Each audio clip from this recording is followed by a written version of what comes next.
울었을 것 같은데. 따라 한번 해보겠습니다. 예수께서 성전에 들어가사.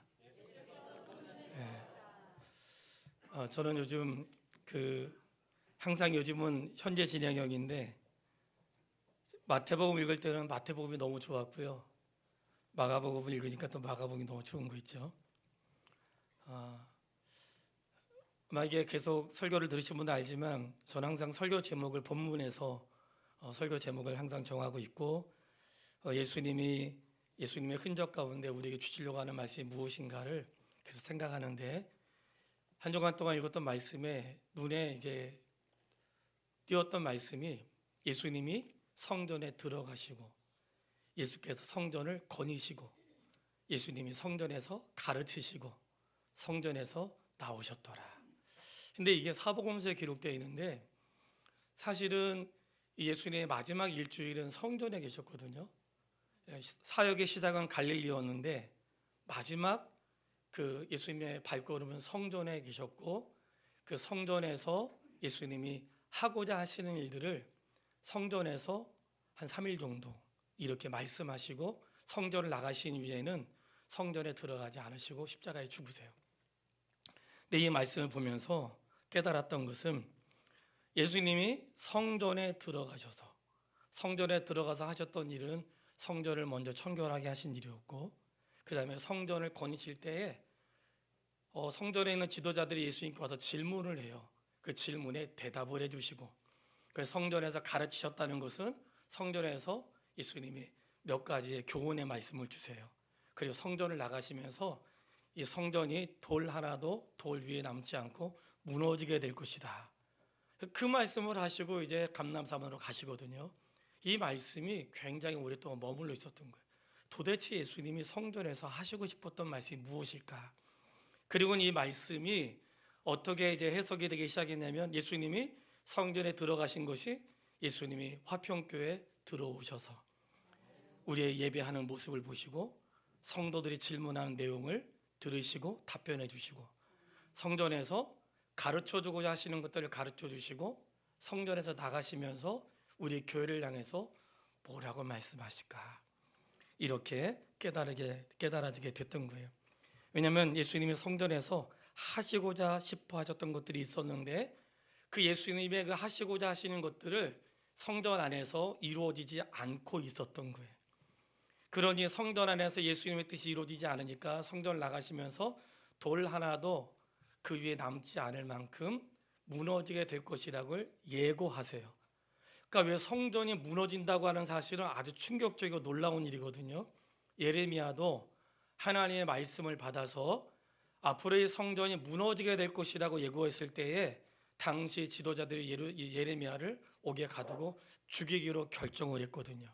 그러니까 성전이 무너진다고 하는 것은 유대인들에게 아주 충격적이고 성전이 무너진다고 말을 하는 것은 신성 모독죄에 해당하는 것이기 때문에 성전을 감히 말할 수 없는 일들이 있는 거예요.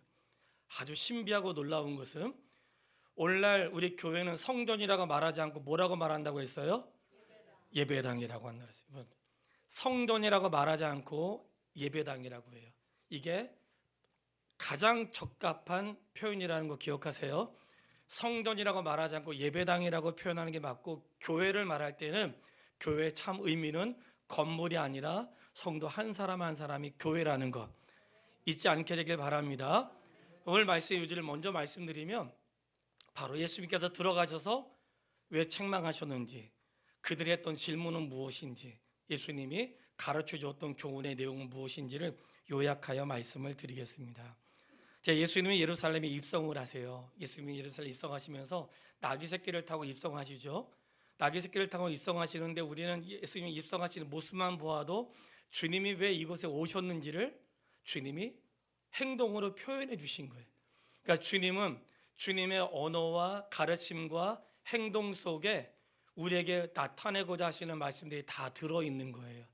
그러니까 오늘 우리가 말하고 행동하는 것은 나의 가치관과 내 삶의 모습이 되는 거예요. 말과 행동이 다른 사람이 있잖아요. 그러면 그 사람은 말이 아니라 행동하는 게 그 사람의 가치관인 거예요. 말은 그렇게 살고 싶은데 행동이 따르지 않으면 그렇게 살고 싶은데 안 되는 사람일 수도 있어요. 아니면 말은 청산유수 같은데 행동이 되지 않으면 그 사람 말뿐이고 행동은 하지 않는 사람일 수도 있어요. 근데 예수님은 말과 행동이 항상 동일하신 분이고 예수님의 언어와 행동 속에는 그분의 가치관, 그분의 가르침, 그분이 어딜 향해서 가고 있는지가 그 행동과 언어 속에 있는 거예요. 이해되시죠? 예수님이 예루살렘에 들어가실 때 나귀 새끼를 타고 입성하셨어요. 주님 멋진 차를 타고 굉장히 많은 호위 군사들과 함께 막 보호를 받으면서 예루살렘에 들어가지 않으셨어요. 그저 주님은 겸손하셔서 나귀 새끼를 타시고 뭔가 타긴 타셨는데 평화의 왕이라고 하는 그런 모습으로 예수님은 굉장히 겸손한 모습으로 이 땅에 오셨는데 굉장히 많은 주의 종들은 겸손하지 않죠. 그 굉장히 많은 성도들도 겸손하지 않아요. 그러니까 주님의 가르침을 잘못 배운 사람들이에요. 주님이 그런 가르침 속에는 바로 그런 내용들이 있는데 예수님께서 성전에 들어갔을 때 그의 모든 행동은 주님의 가르침이었다는 거예요. 예수님의 생애를 보면 자신의 삶을 위해서는 아무것도 하지 않으세요. 굶주린 사람들을 위해서 오병이어의 역사와 칠경의 역사를 일으키세요. 불쌍한 사람들을 위해서. 근데 본인은 배고플 때 굶주리시고 금식하세요. 예수님은 아픈 사람은 치료하시고 병든 사람은 고쳐주시고 죽은 자는 살려주세요. 믿으시죠? 네, 예수님은 죽으세요. 그러니까 예수님의 삶을 보면 자기 자신을 위해서는 뭘 안 하셔. 근데 교회와 백성을 향해서 뭔가 하세요. 완전 우리하고 다르죠. 우리는 뭔가 우리 교회에 뭔가 이득이 되는 일을 열심히 하려고 하고 이득이 안 되는 거는 조금 그리고 내 삶에 유익하다고 하는 것은 어떤 수단과 방법을 가리지도 않고 하지만 내 삶에 손해가 되거나 유익하지 않다고 하는 것은 핏대를 세우고 두 주먹을 불끈 쥐고 질 수 없는 삶을 살죠. 완전히 다른 삶을 살았던 거예요. 예수님은 자신에 대해서는 아무것도 하지 않으시고 원래 하나님의 영광과 교회와 그리고 성도들을 향해서는 아낌없이 내어주셨지만 본인의 삶에 대해서는 죽기를 각오하시고 무언가를 얻고자 하지 않으셨다는 거예요. 여러분 그렇다면 오늘 우리 교회와 우리의 삶이 어떠해야 되는지 더 이상 말하지 않아도 깨달을 수 있지 않겠습니까? 우리가 어디에 목숨을 걸어야 되는지 무엇을 양보해야 되는지 얼마나 우리가 부끄러운지 그냥 자기 인생에 조금 그 조그마한 이익 내 인생에 조금 자존심 거기는 엄청 목숨 걸고 싸우는데 교회의 아픔 하나님의 영광이 어떤 하나님의 영광이 드러나지 않는 것에 대해서는 내 일이 아니라고 생각해. 참 우리의 하나님 말씀에 대한 잘못된 우리의 삶을 돌아보게 되는 거예요. 우리가 주님을 통해 회복할 수 있게 되기를 주님의 이름으로 축복합니다. 자, 본문의 말씀 11장 15절 16절을 같이 읽겠습니다. 그들이 예루살렘에 들어가시냐 예수께서 성전에 들어가사 성전 안에서 매매하는 자들을 내쫓으시며 돈 바꾸는 자들의 상과 비둘기 파는 자들의 의자를 둘러 엎으시며 아무나 물건을 가지고 성전 안으로 지나다님을 허락하지 아니하시고 자, 첫 번째 성전에 들어가셨어요. 성전에 들어가셔서 하셨던 일들을 우리가 잘 알고 있죠. 근데 이것이 예수님의 생애 가운데 첫 번째 있었던 일이 아니라는 거예요. 이게 무슨 말이지? 예수님이 이미 성전에 예루살렘에 처음 가신 게 아니라 몇 번 가셨는데 이미 제가 밴드에 소개를 했기 때문에 그냥 짧게 지나갈게요. 요한복음에 보면 요한복음에 이미 예수님이 언제 성전에 들어가신지 잘 기록했는데 예수님이 예루살렘에 올라가실 때는 언제였냐면 절기를 행하실 때 절기를 지키기 위해서 유대인들과 함께 예루살렘에 올라가셨어요. 처음 가신 게 아니야. 예전에도 3년 전에도 예루살렘에 올라가신 적이 있어요. 올라가셨는데 올라가서 보니까 똑같은 짓을 하고 있는 거예요. 3년 전에 갔는데 똑같은 일을 하신 거예요. 지금 예수님은 처음 성전에 가셔서 매매하는 자들 그리고 돈 바꾸는 자들 비둘기 파는 자들의 상을 둘러엎으신 게 처음이 아니라 이미 3년 전에 유월절을 지키기 위해서 예루살렘에 올라가셨는데 성전에 들어가서 보니까 말도 되지 않는 모습이 성전에 있었던 거예요. 그래서 성전을 둘러엎으시면서 쫓아내시면서 막 짐승의 소리와 이런 것들을 책망하셨는데 3년이 지나고 예수님의 생애 마지막 순간이 왔는데 달라진 게 있어요 없어요? 다시 한번 물어 있어요 없어요? 없어. 그럼 이런 질문 드리고 싶어요. 우리 성도님들은 내 삶에 달라진 게 있어요 없어요? 없으면 안 되는데. 예? 분명히 예수님이 그렇게만 안 된다고 말씀하셨는데 3년이 지나도 달라진 게 없어. 성전 안에서. 오늘 우리가 주의 말씀을 그렇게 듣고 사는 거예요. 주님은 말씀하십시오. 나는 나대로 살게요. 주께서 뭐라고 말씀하셔도 듣지 않아. 이게 대부분의 사람들이 그렇게 살아요. 뭘 말씀하셔도 듣지 않아.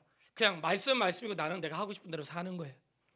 그게 3년이 지났는데도 성전 안에서 달라진 게 하나도 없었어요.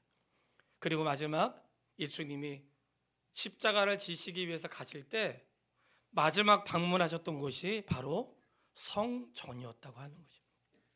저는 이 말씀이 이번 주간에 많이 새겨지게 된 것은 예수님의 생애 마지막 사역하셨던 장소는 바로 성전이었고, 살아계실 때 이 성전에서 무엇을 해야 되는지, 무엇을 하면 안 되는지를 아주 자세히 가르쳐 주셨다고 믿습니다.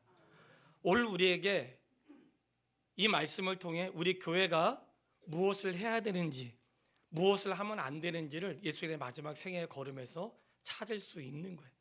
예수님이 말씀하셨던 것들 행하지 않았던 그걸 다시 한번 반복하시면서 청결하게 하시기 위해서 성전에서 매매하는 자들 쫓아내시고 돈 바꾸는 자들, 비둘기 파는 자들을 상을 둘러 엎었다고 했어요.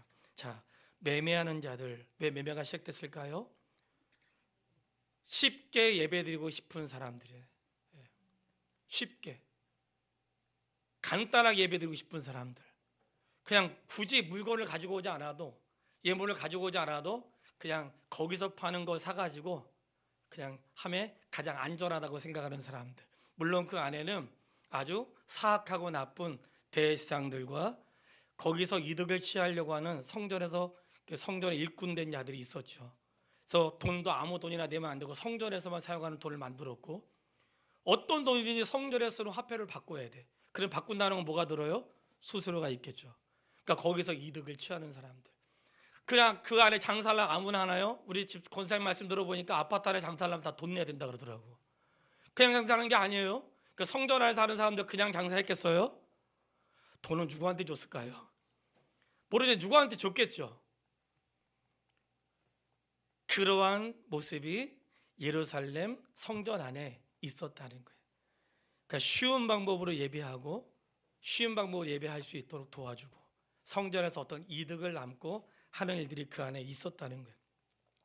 그리고는 예수님이 뭐라고 말씀하시냐면 성전에서 물건을 가지고 돌아다니는 것을 허락하지 않으시고, 이 물건이라고 하는 건 성전에서 이제 성전에 사용하는 기구들을 말씀하는데, 이 모든 말씀을 좀 정리해 보면 교회 타락의 중심에 누가 있는가? 교회 지도자들이 있는 거예요. 오늘 교회를 누가 타락시켰는가? 목사가 타락시킨 거예요. 죄송합니다. 목사가 교회를 타락시킨 거예요. 그 장로가 교회를 타락시킨 거예요. 교회 지도자들이 교회를 타락시킨 거예요. 교회에서 하지 말아야 될 것들을 허용하고 해서는 안 되는 일들을 누가 허용했는가? 목사가 허용한 거예요. 하지 말아야 될 일을 말하지 못한 거예요. 그것이 시간이 지나도 반복돼도 여전히 바뀌지 않는 것은 왜 그러겠어요? 거기에 이득이 있는 거예요. 그러니까 교회를 통해서 뭔가 자기 이득이 있고, 뭔가 내가 어떤 일을 통해서 자기 유익이 있는 사람, 그 사람이 교회 주도적인 역할을 할 때 그 교회가 아주 혼란에 빠질 수 있다는 거예요.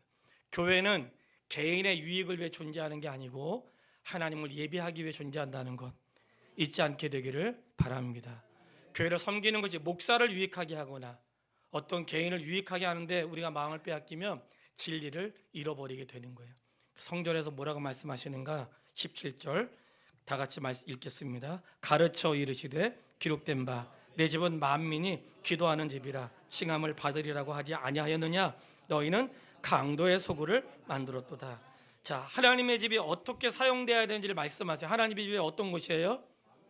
자, 만민이 기도하는 집이니까, 만민이라고 하는 것은 유대인만 기도하는 집이 아니라 이방인도 기도하는 집인 거예요.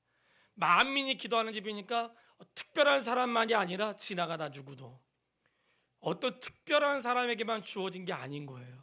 근데 우리가 어떤 특권을 가지고 있는 굉장히 조심스럽죠. 누구에게만이 아니라 모든 사람들이 기도하는 곳인데, 하나님의 집은 무엇인가? 한마디로 정리하면 하나님을 만나는 장소. 할렐루야. 하나님의 교회 하나님 만나는 장소로 있어야지 여기에 뭐 내가 뭐 물건을 팔아가지고 성ገብ이라고 제가 엄청 싫어하는 거 아시죠? 예? 그냥 물건 팔아서 하지 말고 그냥 개인이 필요해서 헌금하세요. 예? 뭐 그것 좀 팔아가지고 뭐 얼마나 된다고? 근데 우리의 사고를 바꿔야 되는 게 늘 제가 신경 쓰는 우리 앞에가 시장이잖아요. 시장 사람들 앞에서 카페 교회가 해야 되겠냐고. 시장 사람들 앞에 교회가 물건을 팔아야 되겠냐고요. 그냥 가서 사세요. 예. 몇 푼의 이익을 가지고 교회가 하려고 하지 말고 교회는 그저 예배와 기도에 힘쓰는 그냥 그 물건 좀 하다가 그때 상처받아가지고 물건인데 뭐 물건이 좋네 안 좋네 내가 어디 가면 싸게 살 수 있는데 그런 거 하지 말고 그런 걸로 마음 상하지 말고 문제는 교회는 뭐 하는 곳인가? 기도하는 곳이라고 하는 것은 하나님을 만나는 곳인데 하나님 만나는 곳을 강도의 속을 만들었다는 게 어떤 사람들의 이익을 위해서 교회가 존재하는 것처럼 몇 사람의 이익 이런 것들을 주의하라고 말씀하신 것은 앞으로 하나님의 교회가 하나님을 만나는 일에 집중해야 한다는 것을 가르쳐 주신 줄 믿습니다. 성전에 다니는 것을 허락하지 않으셨는데 주님도 허락하지 않은 것을 막 목사가 허락하고 자기들끼리 막 허락하고 괜찮아 그러고 주님이 안 된다고 했는데 성도들끼리 괜찮대. 목사도 안 된다고 해서 자기들끼리 괜찮다고 하고 심지어는 목사도 주님이 안 된다고 하는 것을 괜찮다고 말하면 아주 우리는 사이비 종교가 되는 거죠. 예? 주님이 안 된다고 하는 것을 왜 내가 된다고 말을 해요? 주님이 안 된다고 했는데 막 목사가 된다고 해. 목사가 된다고 해도 되면 잘못된 교회예요. 그래서 성도들이 말씀을 알아야 된다는 거예요.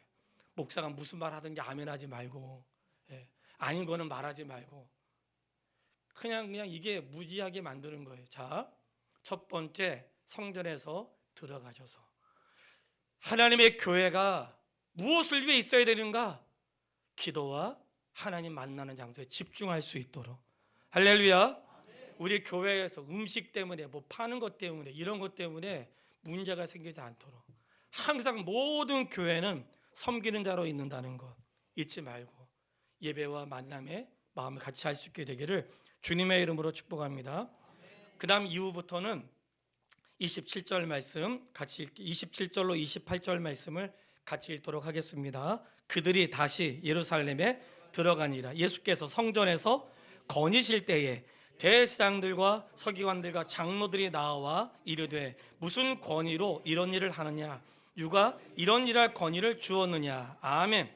자, 예수께서 성전에서 거니실 때 따라해 보겠습니다. 성전에서 거니실 때에 자, 예수의 성전을 걸어 다니신 거예요. 그때 성전에서 거니실 때 어떤 일들이 있었는가?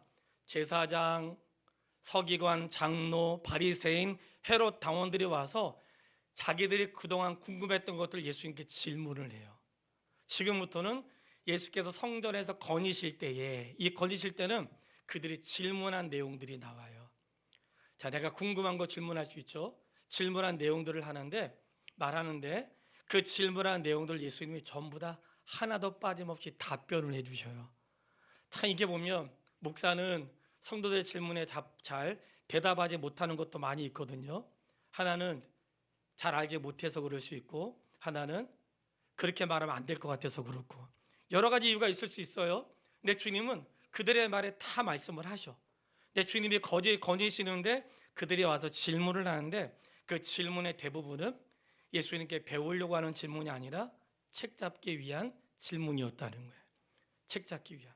자, 그 중에 몇 가지인데 크게는 본문에는 4가지가 나와요. 첫 번째 권위. 너가 어떤 권위로 성전에서 이렇게 하느냐? 누가 그 권위를 주었느냐고 물어봐요. 자, 왜 이런 질문을 했을까요? 조금 전에 성전에서 뭐 했어요? 쫓아내시고 엎으시고 그러니까 아무도 말을 못한 거예요. 대제사장과 장로들과 서기관들이 예수님이 그렇게 했으면 막 군사 동원에 쫓아내야 되잖아요. 왜 아무 말도 못했을까요? 너무나 바른 일을 하셨기 때문에 아무도 말을 못하고 그런 예수님께 성전에 거시는데 당신이 무슨 권위를 가지고 성전에서 그렇게 할 수 있는가 하고 권위를 첫 번째 권위를 물었던 거예요. 어떤 권한을 가지고 성전에서 그렇게 하는가? 예수님이 대답하셨어요? 안 하셨어요? 안 해주셨어요. 몰라서 안 해주신 게 아니고 그들이 어떤 마음으로 질문했는지 아셨기 때문에 대답을 하지 않으시고 오히려 마음을 바꿔서 야, 내가 너희한테 질문하는데 세례 요한의 세례가 하늘로부터 왔냐 사람에게서 왔냐 했더니 그들이 서로 의논을 해요. 왜 의논할까요? 잘못 말하면 안 되거든. 몰라서가 아니에요. 잘못 말하면 큰일 나거든. 하나님께서 왔는데요 그러면 하나님께로 왔는데 너 왜 말 안 들었어? 사람에게서 왔는데요, 사람에게서 왔는데 왜 수많은 사람들이 그를 선자로 알았을까? 말이 곤란한 거예요. 항상 말에 곤란한 사람들은 말을 하지 않아. 이 왜 곤란하겠어요? 자기의 이득과 관계가 되니까 곤란한 거예요. 그러니까 성도들도 성도가 우리 모두가 자기 일에 곤란한 거 말을 안 해. 하나님 말씀이 아닌데도 곤란한 거 말 안 하고 나하고 곤란하지 않은 것만 얘기를 하면 어찌 우리 안에 아름다운 하나님의 나라를 이룰 수 있겠어요? 때론 내 삶에 곤란하더라도 하나님의 말씀에 순종해야지. 내가 곤란하다고 그거 막 하지 않고 곤란한 말을 하지 않고 곤란한 건 피하고 나하고 해당 안 되는 거 말하면 어찌 이게 좋은 하나님의 나라를 이룰 수 있겠어요? 그런데 너가 무슨 권위를 가지고 이렇게 하느냐 질문했을 때에 여러분 그 권위는 예수님 스스로에게 권위가 있는 거거든요. 예수님 하나님 아들이시니까. 그런데 우리가 기억해야 되는 것은 그동안 대제사장, 서기관, 장로, 바리새인들, 장로들 거기에 있는 사람들은 어떤 권위로 성전에 있는 모든 것들을 쥐었다 폈다 결정했다가 용납했다고 했을까요? 그 권위는 하나님이 그들에게 주었다고 생각하는 거예요. 근데 그 권위를 누가 인정했냐면 백성들이 다 인정한 거예요. 그래, 너가 제사장이고 그리고 사두개인이고 바리새인이고 장로인 거 하나님이 너희들에게 준 권한을 우리가 알고 있어. 다 인정한 거예요. 근데 오늘날 교회 안에 어떤 일이 있는가? 권위를 인정을 하지 않아요. 야, 너만 장로냐? 너만 집사냐? 권위를 인정하지 않아. 왜 권위를 인정하지 않을까요? 그 삶의 태도가 거기 담지 않으니까 인정하려고 하지 않는 거예요. 그런데 우리가 먼저 기억해야 되는 것은 하나님이 세우신 모든 권위를 인정해야 돼요. 인정하세요? 하나님이 세우신 권위인 거예요. 교회 권위는 하나님이 세운 권위인데 인정해야 되는데 문제는 그 권위를 위임받은 사람들이 그 역할을 하지 않을 때 하나님이 가만히 내버려 두지 않는다. 이것이 모든 상시에 사람들이 가지고 있는 기본적인 생각이었던 거예요. 하나님이 가만 내버려 두지 않는다는 거. 이게 보통 사람들의 생각인데 우리는 보통 어떻게 해요? 내가 가만두지 말아야지. 이런 생각을 보편적으로 갖고 있어. 하나님이 가만두지 않는다는 생각을 안 하고 이건 내가 버릇을 고쳐야지. 이런 생각을 갖고 있는데 아주 잘못된 생각입니다. 오늘 권위라고 하는 것은 하나님이 하나님의 종들에게 위임하신 거거든요. 그러면 그 권위를 주신 분은 하나님이세요. 하나님의 이름으로 그 일을 하라고 주었다는 사실을 믿으세요? 그러면 권위를 받은 사람은 하나님으로부터 권한 받았으니까 내가 하고 싶은 대로 하면 안 되고 누구 뜻대로 해야 돼요? 절대로 이 사실을 잊으면 안 돼. 오늘 교회는 하나님으로부터 목사와 장로가 권위를 위임받은 거예요. 그럼 목사와 장로가 권위 위임받아서 내가 하고 싶은 대로 하면 안 되고 주님이 원하시는 일을 할 수 있도록 하기 위하여 권한을 준 거예요. 그러니까 그 권한을 가지고 뭘 해야 되냐? 주님이 원하시는 일을 해야 돼. 근데 주님이 원하시는 일을 하지 않고 목사가 원하는 거 하고 장로가 원하는 거 하고 막 성도가 원하는 거 하잖아요. 그러면 성경의 가르침은 하나님이 가만 내버려 두지 않는다. 이것이 하나님의 가르침이에요. 근데 우리는 하나님의 가르침을 믿지 않고 누가 하려고 해요? 내가 하려고 하기 때문에 교회가 혼란스러운 거예요. 이해되시죠? 교회를 혼란스럽게 하는 거 어렵지 않아요. 대들면 되는 거예요. 그러면 아직 교회가 혼란스러워지고 분쟁이 일어나. 그런데 하나님의 권위를 인정하고 하나님 앞에 서는 사람들은 태도가 달라져요. 근데 왜 이 권위를 얘기했는가? 예수님의 권위에 아무것도 할 수 없는, 그래서 주님이 비유로 말씀하신 게 포도원의 비유예요. 이 비유는 교회 지도자들에게 하신 말씀이에요. 자, 어떤 비유를 하셨나 보세요. 12장 1절로 2절. 이 포도원 비유가 나오게 된 이유는 이 포도원에는 주인이 있고 너희들이 누군지를 말씀하시는 거예요. 자, 12장 1절로 2절을 읽겠습니다. 예수께서 비유로 그들에게 말씀하시되 한 사람이 포도원을 만들어 산 울타리를 두르고 집자는 틀을 만들고 망대를 지어서 농부들에게 새로 주고 타국에 갔더니 때가 이르러 농부들에게 포도원 소출 얼마를 받으려고 한 종을 보내니. 자, 여기서 포도원 주인에 대한 말씀이 있는데 이 말씀을 잘 보면 포도원 주인은 누구신가? 하나님이세요. 그 포도원은 누구냐면 이스라엘 백성들. 그 포도원에서 일을 하는 사람 누군가? 종교 지도자들. 이 말씀을 잘 보면 제가 정리하면 이런 거예요. 하나님이 이스라엘이라고 하는 포도원을 다 만드시고 울타리를 치시고 집자는 기회까지 만들어 놓으시고 그걸 누구에게 위임했는가? 그 시대의 지도자들에게 야 너희가 잘 나의 백성이니까 잘 다스리고 잘 보호하고 잘 인도해라 하고 그들에게 위임을 한 거야. 위임을 했는데 위임했다고 하는 것은 하나님의 어떤 기대가 있는 거죠. 자, 때가 돼서 열매를 얻으려고 종들을 보내는데 종들은 선지자들이고 종들을 보내는데 종들을 처음에 그냥 돌려보내는 거예요. 그 다음 또 보냈더니 이번엔 때려. 그리고 막 죽여. 몇 번을 보내 똑같이 하다가 맨 마지막에 그 임금의 아들을 보내는데 그 아들이 누구예요? 예수님. 예수님을 죽이면서 그들이 뭐라고 하냐면 야, 이 사람은 상속자니까 죽이고 이것을 우리가 빼앗아서 누구 걸로 삼아요? 우리 걸로 삼아. 세상에 이런 나쁜 놈이 어디 있어요? 이 포도원 자체가 하나님의 거고 그 하나님의 터에서 일할 수 있는 기회를 주었는데 소출을 해서 주인에게 바치고 소출을 얻는 동안 주인에게만 바치는 게 아니라 소출의 열매를 자기가 먹게 한 거거든요. 그러니까 하나님의 밭에서 나의 풍성함을 누리되 그분의 뜻대로 하고 보살피게 하신 거거든. 그런데 이 하나님과 이 주인과 종의 관계를 이 지도자들이 지키지 않는 거예요. 그래서 그 관계를 무시하고 주인의 말을 듣지 않고 오히려 죽이고 빼앗고 심지어 그것을 얻으려고 하는 거예요.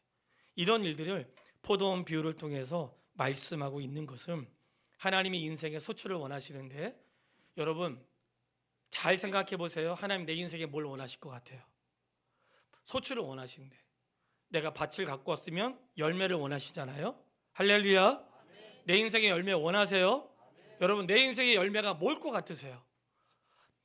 내 인생의 열매 성공해가지고 하나님을 기쁘시게 해야지. 혹시 자기가 기쁘려고 한 거 아니에요? 하나님 나 성공해가지고 하나님께 영광 돌리고 싶어요.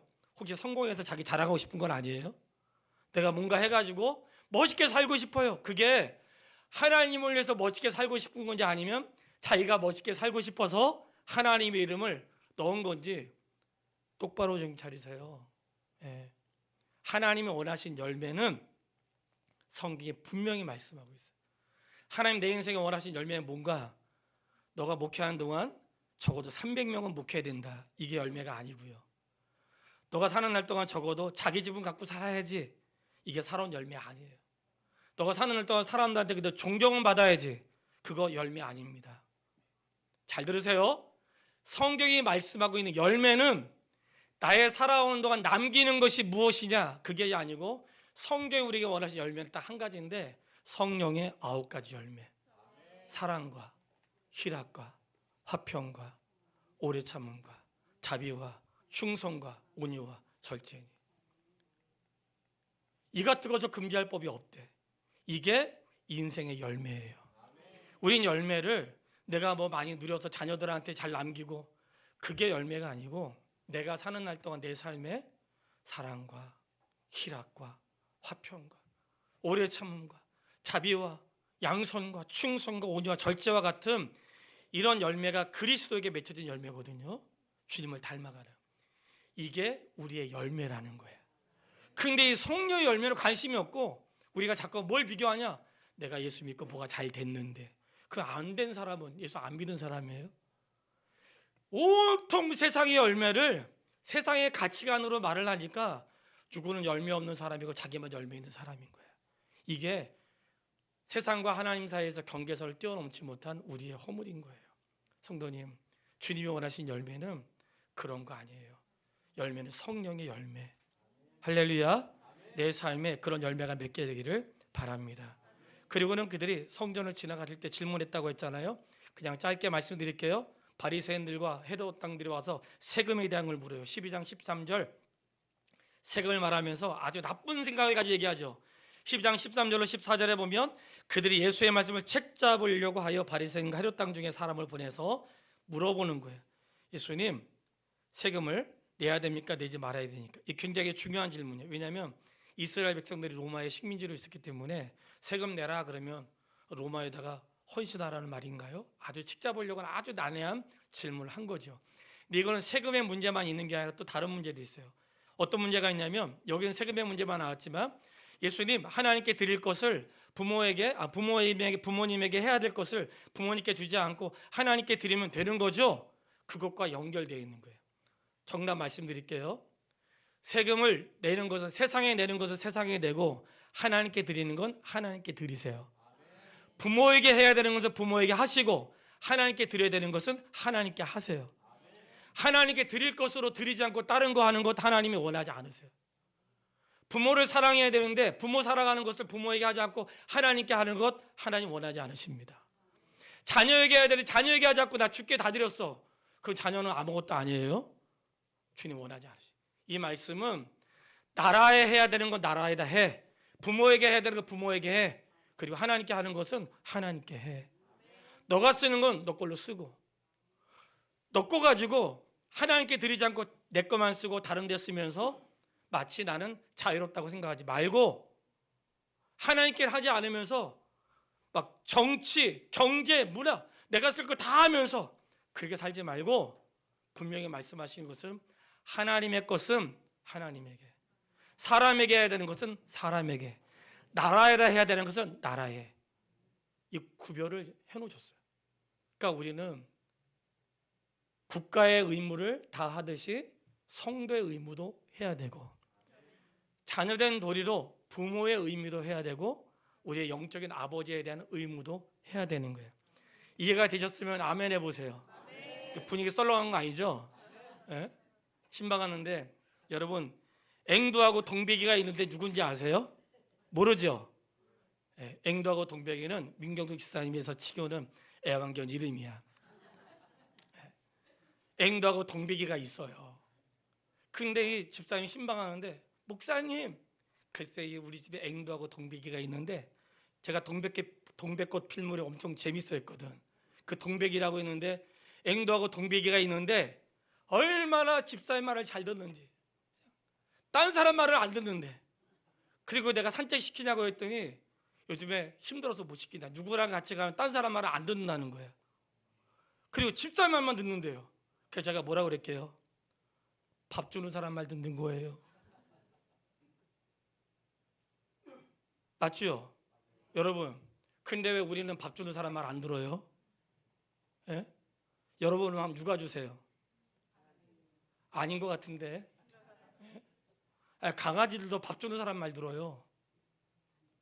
성도는 안 들어. 밥 딴 사람이 주나 봐.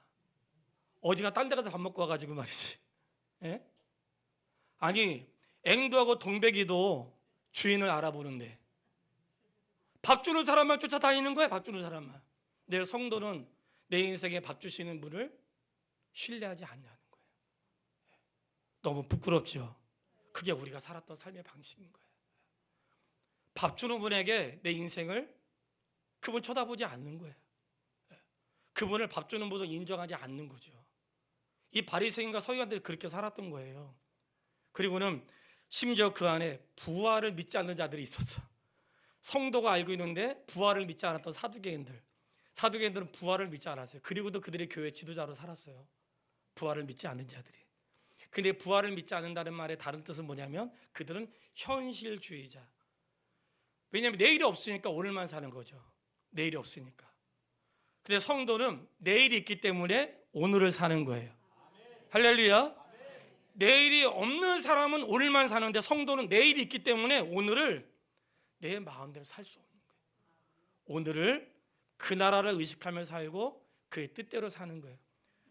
이 사두개인들은 부활을 믿지 않았기 때문에 늘 현실주의로 살았어요. 그들에게 주님께서 뭐라고 말씀하시는가? 12장 24절을 같이 읽겠습니다. 예수께서 이르시되 너희가 성경도 하나님의 능력도 알지 못함으로 오해함이 아니니. 그러니까 성경도 모르고 하나님의 능력도 모르니까 오해하는 거예요. 하나님은 살아계신 분이라는 거예요.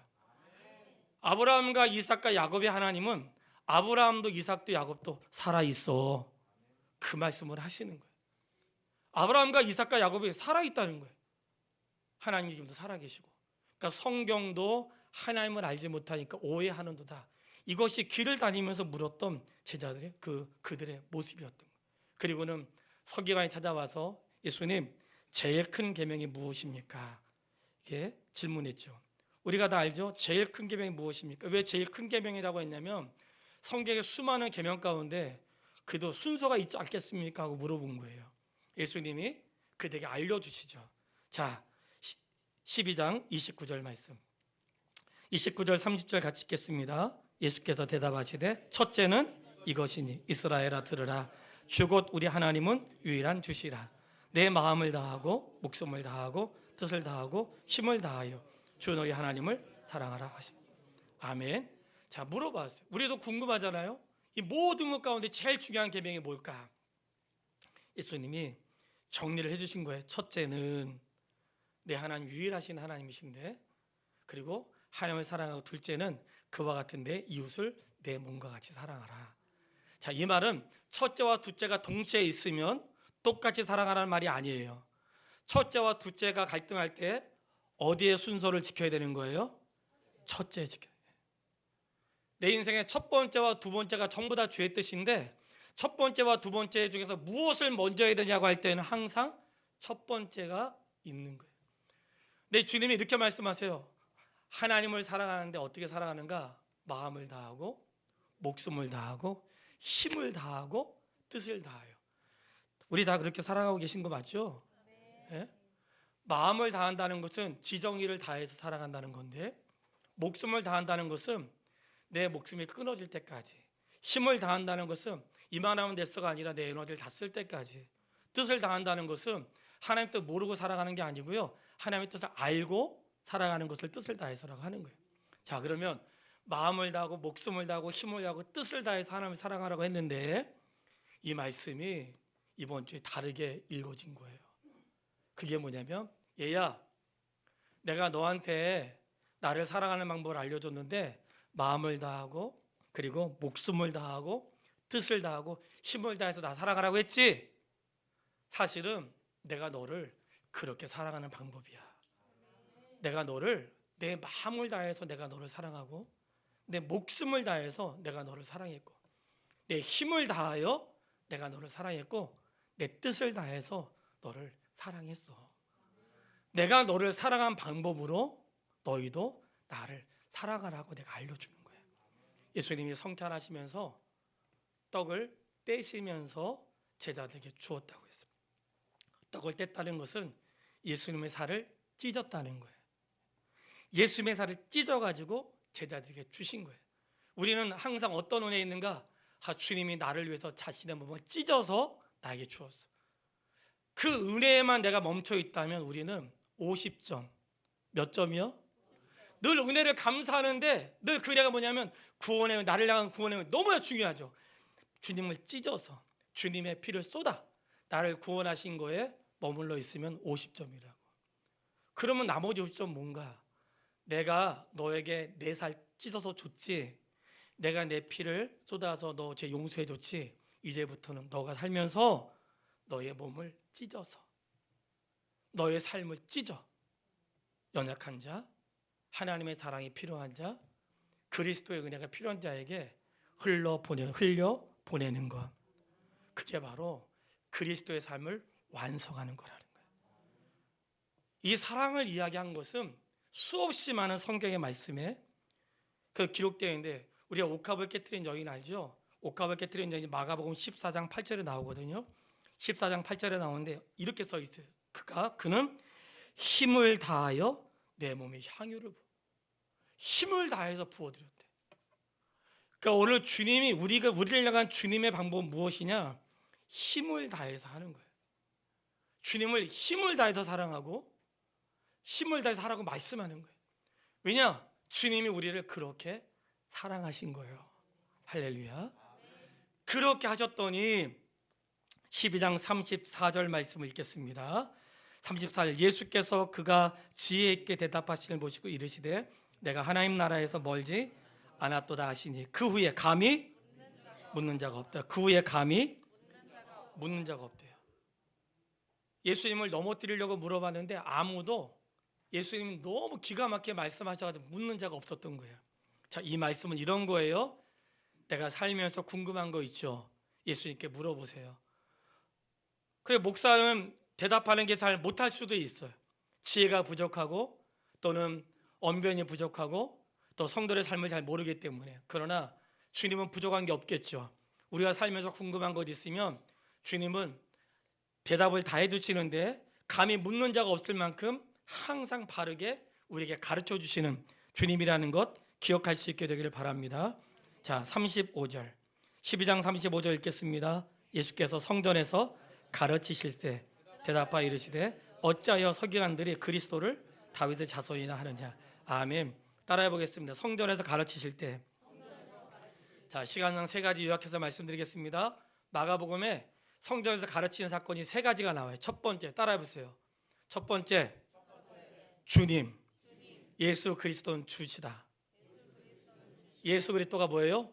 주. 예수님은 주인이세요. 예수 그리스도가 주라는 사실을 가르쳐 준 거예요. 이 말씀 안에는 야, 다윗이 왜 예수님을 향해서 주라고 고백했겠느냐. 다윗이 주라고 했던 것은 다윗조차도 장차 오실 예수님을 내 인생의 주인으로 고백한 거예요. 예수님 내 인생의 누구세요? 내 인생의 주인이라는 사실을 다시 한번 가르쳐 주신 거예요. 여러 가지 가르칠 가운데 이거 주님이 직접 가르치신 거예요. 직접 가르치면서 첫 번째, 예수님이 주인이야. 그걸 가르치신 거지. 두 번째 가르침은 12장 38절 읽겠습니다. 예수께서 가르치실 때에 이르시되 긴 옷을 입고 다니는 것과 시장에서 문안 받는 것과 회당의 높은 자리와 잔치자리 윗자리에 앉는 서기관들을 삼가라. 자, 따라해 보세요. 외식하지 말라 가르쳐 주었어요. 이번 주에 굉장히 많이 머물렀던 것도 이거예요. 우리 성도들과 삶 속에 외식하는 생활 하지 말아야 되겠다. 있는 척, 믿음 없으면서 있는 척, 기도하지 않으면서 하는 척, 말씀 안에 없으면서 말씀 있는 척, 이 척하지 말아야 되겠다. 그게 자꾸 고민되는 거예요. 뭔가 우리가 예배의 숫자를 늘리는 것이 이게 과연 신앙생활 잘하는 게 맞나? 1년 365일 새벽기도 안 빠지고 하는 것이 신앙생활 잘하는 게 맞나? 아니더라고. 신앙생활 잘하는 거는 예배생활 한 번도 안 빠지고 잘하는 게 아니고 예배드린 만큼 내 삶이 그리스도께 가까이 가는 것. 말씀을 통해 육체를 버리고 진리를 따르는 것. 예배 행위가 자기의 자랑거리가 아니고 나 새벽기도 나간다. 나 금요기도에 나간다. 나 성경 읽는다. 그게 자기 인생의 자랑거리가 아니고 말하지 않아도 말씀대로 사는 것. 그걸 지적하셨더라고요. 내가 너의 인생의 주인이야. 두 번째는 외식하지 마. 다른 사람에게 보이려고 신앙생활 하지 마. 다른 사람에게 보이려고. 다른 사람에게 보이려고 신앙생활 하지 말라고. 누구에게 뭔가 내가 하는 거 보이려고. 그런 신앙생활 하지 말라는 거예요. 그거는 외식이고 가식적이고 나쁜 거라는 거예요. 얼마나 우리가 잘못된 신앙에 길들여 있는지 말이죠. 내가 뭔가 주께 행하는 거 자랑하려고 하는 거 아니잖아요. 그리고 한 가지는 헌금에 대해서 말씀하세요. 그 헌금에 대해서 말씀하시는데 그 헌금에 대해 과부들의 헌금하는 걸 보셨는데 12장 41절 42절 읽겠습니다. 예수께서 헌금함에 대하여 앉으사 우리가 어떻게 헌금함에 돈 넣는가를 보실세. 여러 부자는 많이 넣는데 한 가난한 가부는 와서 두 렙돈 곧 한 고드란트를 넣는지라. 자, 헌금함에 예수님이 앉아 계셨다는 거예요. 여기에 여러분 두런에 예수님이 지금 앉아 계신 거야. 앉아 계신데 성전에서 헌금하고 있는 거야. 이게 우리 현장이라면 보세요.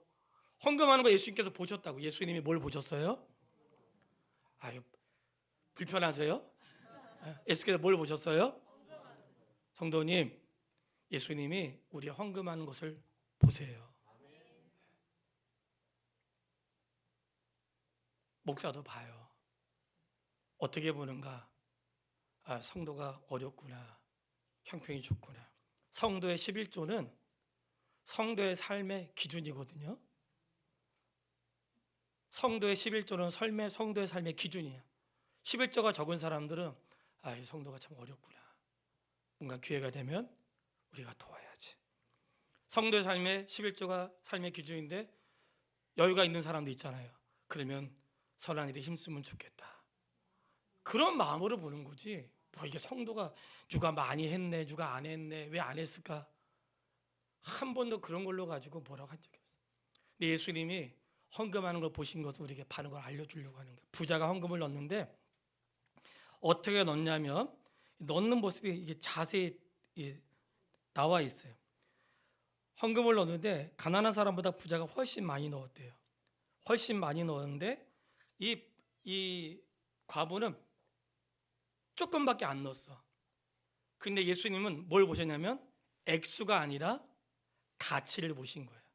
이 사람은 부자인데 부자들 가운데 돈이 많은데 일부러 한 것이고 가난한 자는 정말 없는데 했다는 거예요. 여기에 중요한 게 있는데 그게 뭐냐? 많이 했냐 적게 했느냐가 아니라 따라해 보세요. 즐거운 마음으로. 성경 찾아보겠습니다. 역대상 29장 14절. 역대상 29장 14절. 역대상 29장 14절. 우리 다 같이 읽도록 하겠습니다. 시작. 내 백성이 무엇이기에 이처럼 즐거운 마음으로 들을 힘이 있었나이까. 모든 것이 주께로 말미암았사오니 우리가 주의 손에서 받은 것으로 주께 드렸을 뿐이니이다. 아멘. 자, 어떻게 드려요? 다시 한번 어떻게 드려요? 크게 얘기해 보세요. 어떻게 드려요? 예, 신앙생활 어떻게 하는 거예요? 예, 아셨죠? 좀 즐겁게 하세요. 예, 인상 쓰며 하지 말고, 예, 교회 싸우러 오지 말고, 자랑하려고 오지 말고, 예, 좀 즐겁게 하시라고. 신앙생활. 누가 헌금했네 안 했네, 누가 봉사했네 안 했네, 누가 밥 먹었네 안 먹었네, 예? 누가 뭐 반짝, 제발 그런 데 신경 쓰지 말고, 예? 즐겁게 밥을 먹어도 좀 즐겁게 먹고, 안 먹고 가시면 즐겁게 그냥 가시고, 예? 신앙생활 즐겁게 해야 되는데 온통 신앙이 즐겁지 않은 거야. 예? 신앙의 본질에서 굉장히 벗어난 거예요. 내가 찬양하고 예배드려 즐거운 마음으로 하세요. 누가 왜 안 나왔대? 안 나와서 신경 쓰지 말고, 예. 나온 나 자신이 즐거운 마음으로 예배하고 안 나온 분들의 긍휼의 마음을 갖고 온통 신앙생활 속에 맨날 다른 사람만 있어. 자기는 없고. 자기를 돌아보세요. 저는 예수님의 이 가르침을 보면서 결론이에요. 성전을 나가시는데 성령 나가셔서 이 성전이 무너질 거라는 거예요. 그러니 뭐 난리가 났죠. 큰 소리로 하지 못하고 조그맣게 얘기해가지고 예수님께서 알려줘요. 이 무너진다는 게 무슨 말인가? 저는 이 말씀을 이렇게 깨달았어요. 하나님의 뜻대로 하지 않는 성전이라면 무너져야죠. 우리가 모여서 하나님을 바로 예배할 수 없다면 예배당 문 닫아야죠. 맨날 모여서 자기 자랑하고, 예? 주님의 가르침에 관심이 없고 뭔가 책 잡으려고 하고 말씀대로 살지 못한다면 문 닫아야죠. 문 열어놓고 여기가 예배당이라고 하고 분명히 뭐라고 말씀하고 있냐면 13장 1절로 2절에 성전을 나가시면서 이 돌 하나도 이 돌들이 어떠함이 이 건물이 어떻겠습니까? 할 때 예수님께서 뭐라고 말씀하셨냐면 13장 2절에 예수께서 이르시되 내가 이 큰 건물을 보느냐, 이 큰 건물을 보느냐. 여러분, 하나님을 예배하지 않으면 그냥 건물인 거예요. 하나님 예배하지 않으면 그냥 건물인 거예요. 거기서 뭘 아무리 수천 명의 사람들이 모여도 그곳에 하나님의 뜻을 이루지 않고 하나님이 원하시는 바를 하지 않으면 그냥 건물인 거예요. 그냥 건물 유지하려고 우리가 돈 내고 있는 거예요. 근데 우리가 왜 비싼 이자 내면서 건물을 유지하고 있어요? 기도하는 곳이기 때문에, 하나님 만나는 곳이기 때문에. 누구라도 이곳에 와서 그분의 말씀을 배우고 누구라도 한 사람이라도 이곳에서 그 은혜를 깨닫기 위해서 그래서 유지하는 것이지 삶의 방법이 다른 거예요. 오늘 예수님께서 성전에 들어가시듯 우리 교회 오신 거예요. 오셔서 우리의 예배를 보신 거예요. 성도들의 질문을 보시고 성도들의 가르침을 보시고 그리고 여기서 어떻게 살아야 되는지 말씀하시면서 첫 번째 예수님은 주인이시고 두 번째 외식하지 말고 세 번째 즐거운 마음으로 하고 이걸 가르쳐 주시고 성전을 나가신 거예요. 자, 주님 다시 오실 때까지 우리가 어떻게 살아야 돼요? 주님께서 성전에서 보여주셨던 이 가르침을 마음에 새기고 주님을 내 인생의 주인으로 삼고 더 이상 내 삶이 외식하는 삶이 되지 않도록 그리고 내가 무엇을 주게 하든지 즐거운 마음으로 그러한 은혜가 있게 되기를 주님의 이름으로 축원합니다. 오직 주의 사랑에 매어 찬양하겠습니다. 오늘 우리는 주님의 사랑에 매이는 것이고 그분의 말씀에 매어 사는 삶인 줄 믿습니다. 찬양하겠습니다.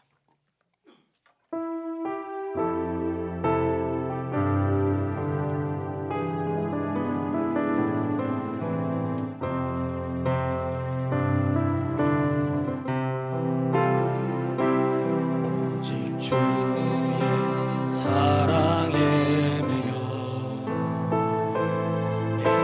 기뻐 노래합니다. 이 소망의 언덕 기쁨의 땅에서 주께 사랑드립니다. 오직 주의 임재 안에 갇혀 늘 기뻐 찬양합니다. 이 소명의 언덕 거룩한 땅에서 주께 경배드립니다.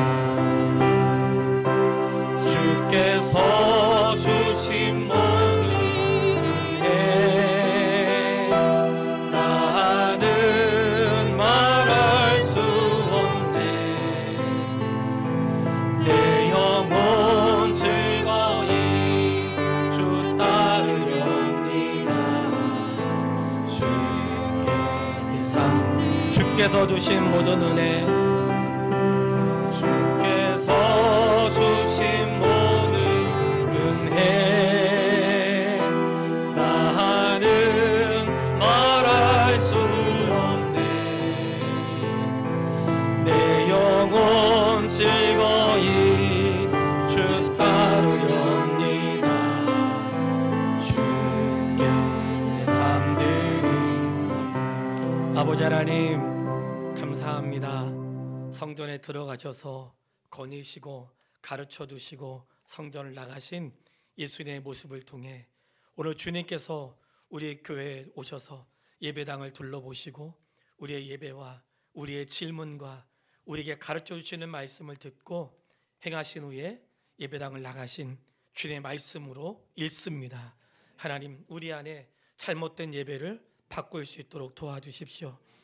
그저 우리의 이 예배당이 하나님을 영화롭게 하고 예배하는 곳이 될 수 있도록 도와주시고 사사로운 인간의 이득이나 이해나 그것을 위해 존재하는 것이 아니라는 것을 깨달을 수 있도록 인도해 주시기를 원합니다.